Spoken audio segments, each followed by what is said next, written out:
ఇదంతా నా వల్లే జరిగింది. కళ్ళు మూసినా తెరిచిన చంద్రికనే కనిపిస్తుంది. Watch our web series Constable Kanakam Season 2 streaming now on ETV Win app.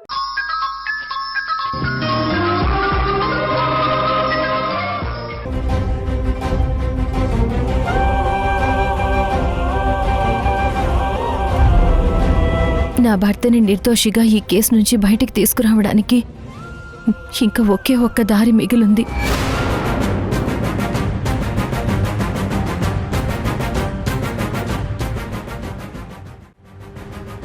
ఏంటా దారి? ఎలా అయినా సరే ఆ ప్లాన్ సక్సెస్ అయ్యేలా ఆశీర్వదించు.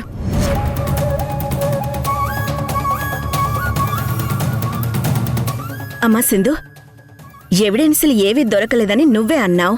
ఎవిడెన్సులు లేకుండా యష్ని కాపాడటానికి మరింకేం దారుందమ్మా? ఒకే ఒక్క దారుందత్తయ్యా. అది వాడుకుని మీ అబ్బాయిని బయటికి తీసుకొస్తాను. నేను చెప్పాను కద్దాము, సింధు తలుచుకుంటే ఏదో ఒక విధంగా యష్ని బయటికి తీసుకొస్తుంది అని. కాకపోతే నేను చెప్పే ప్లాన్ని యశ్ ఒప్పుకుంటాడో లేదో తెలీదు.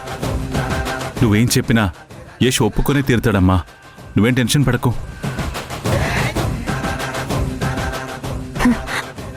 అమ్మో, సింధు మళ్ళీ ఏదో ప్లాన్ చేసింది. వెంటనే ఈ విషయం మావయ్యకి చెప్పాలి.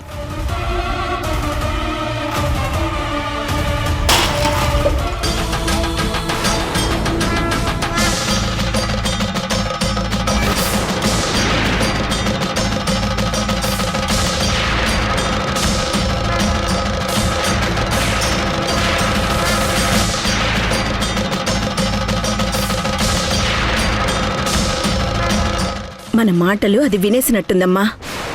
ఇప్పుడెలా సింధు?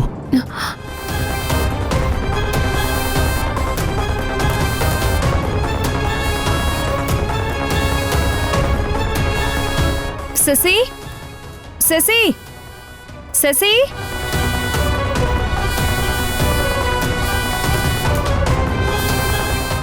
ఏంటమ్మా? నువ్వేం చేయాలంటే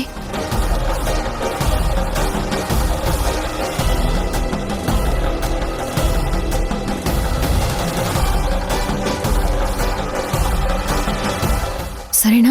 సరేనమ్మా. త్వరగా వెళ్ళు.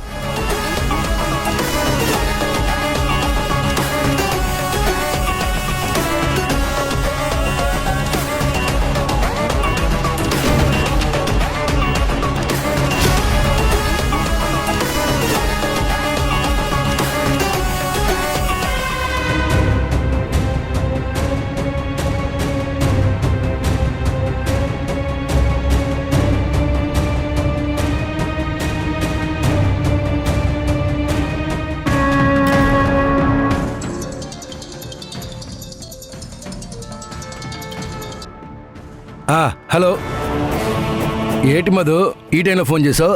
నీకొక ఇంపార్టెంట్ విషయం చెప్పాలి మావయ్య, అందుకే కాల్ చేశాను. చెప్పు, ఏటా ఇంపార్టెంట్ మ్యాటరు? ఇక్కడ సింధు యష్ని కాపాడాలని ఏదో ప్లాన్ చేస్తోంది. ఎవిడెన్స్ ఏటి లేకుండా యష్ని ఎలా కాపాడుతుంది? ఇంపాసిబుల్. నువ్వేం టెన్షన్ పడకో. బా, అది కాదు మావయ్య, ముందు నేను చెప్పేది విను. ఏ ఎవిడెన్స్ లేకపోయినా యష్ని కాపాడటానికి ఏదో ఒక దారి ఉందంట. అదేంటో నాకు అర్థం కావడం లేదు. తిమ్మిని బమ్మిని చేసైనా సరే సింధు మనల్ని ఇరికించి తన భర్తని నిర్దోషిగా బయటికి తీసుకొస్తుందేమో అని భయంగా ఉంది మావయ్య. మధు, నిజంగా నీ శత్రు సింధు కాదు, నీ భయమే. అనవసరంగా భయపడకు, అంతా మనం అనుకున్నట్టే జరుగుతుంది. సరే మావయ్య. అవును మావయ్య, యష్ని కోర్టుకి రాకముందే దారి మధ్యలో ఏదో చేయబోతున్నానని చెప్పావు కదా, ఆ ప్లాన్ ఓకేనా మావయ్య? Double okay. ఎట్టి పరిస్థితుల్లోనూ ఈ ప్లాన్ ఫెయిల్ అవ్వకూడదు మావయ్య. ఒకవేళ పొరపాటున అయ్యిందా మనల్ని టార్గెట్ చేస్తుందా సింధు? కంగారు పడకు మధు, ఈసారి ప్లాన్ ఫెయిల్ అవ్వదు. యశ్ అసలు కోర్టు దాకా రాడు, నన్ను నమ్ము. ఓకే అయితే ఇంక యష్ని ఎవ్వరూ కాపాడలేరు. ఉంటాను మావయ్య.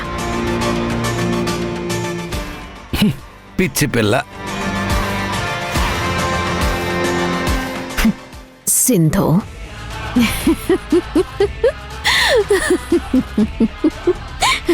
పెద్దమ్మ, నువ్వు మామూలు డెవిల్ కాదసలా.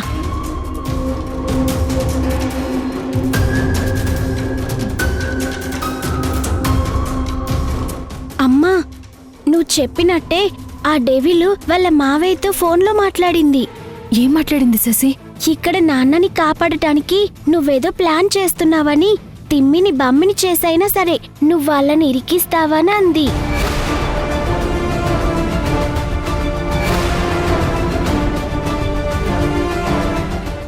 ఇంకా ఏం మాట్లాడింది? నాన్నని కోర్టుకి రాకముందే ఏమైనా ప్లాన్ చేసావా అని అడిగింది.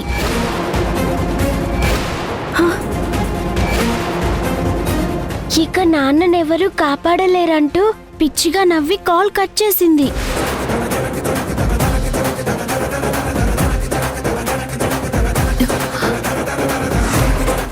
అంటే యష్ని అసలు కోర్టుకే రాకుండా ఏదో ప్లాన్ చేస్తున్నారా?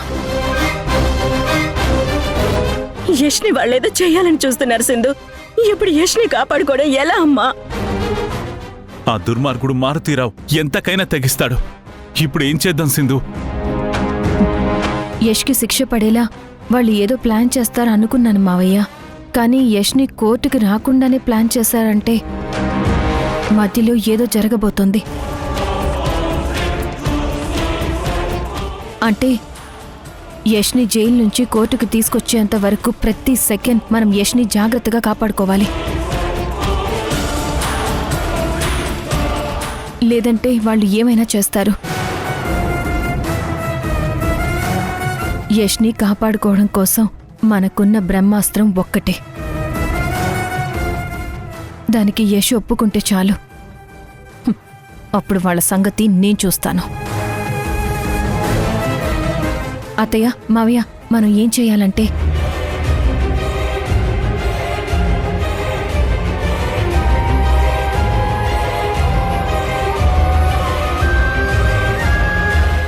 యష్ని కోర్టులో మనం ప్రొడ్యూస్ చేయాలి. అప్పుడు ఏ ప్రాబ్లము ఉండదు.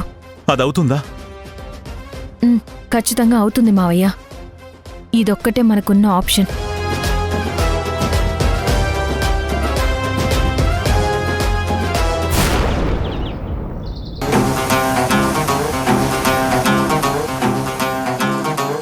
నేనంతా ప్లాన్ చేశాను. అదేంటన్నది చెప్తాను. మీరు దగ్గరుండి వర్క్ చేయాలి. ఓకే. అనుకున్నది అనుకున్నట్టు జరిగితే రేపటితో యష్గాడి చాప్టర్ ఫినిష్. మీరు ఏం చెయ్యాలంటే